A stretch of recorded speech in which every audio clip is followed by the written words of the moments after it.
The militant group al-Shabab has retaken the port city of Merca in Somalia.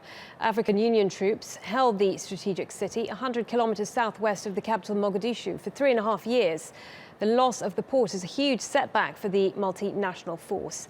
Let's get more on this with TRT World's Fidelis Mbao, who's been following the story for us. Fidelis, tell us a bit more about what's happened here.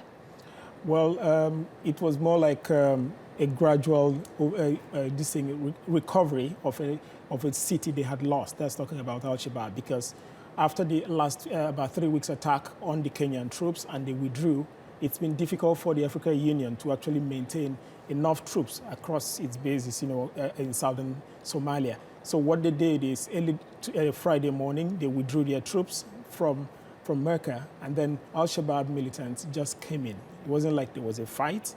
And residents have actually, acknowledged that al-Shabab troops have hoisted their flag, that they've been addressing residents, more like gaining total control. And this is a strategic city for them because, it's just by the port. It's easier for them in terms of bringing in their weapons through the waters, because before now they were restricted to some landlocked cities.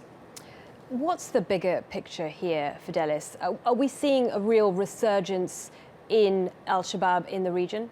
Yeah, there've been recent attacks on African Union troops, which the biggest being the last 3 weeks attack at El Ade, where Kenyan troops were killed. And right now, there's more like with the withdrawal of some Kenyan troops, which they've also ceded some of the towns where they were holding. It's going to increase, insecurity, especially in southern Somalia, where before now they had been driven out, and then gradually this might give them the, boldness to be able to come back to Mogadishu, where they've been pushed out from since 2011. This might actually increase, insecurity across Somalia, which is not so good for the African Union, which had been struggling in the last almost a decade trying to maintain peace in Somalia. Okay, Fidelis, many thanks for that. Fidelis Mbao talking us through what's been happening in Somalia.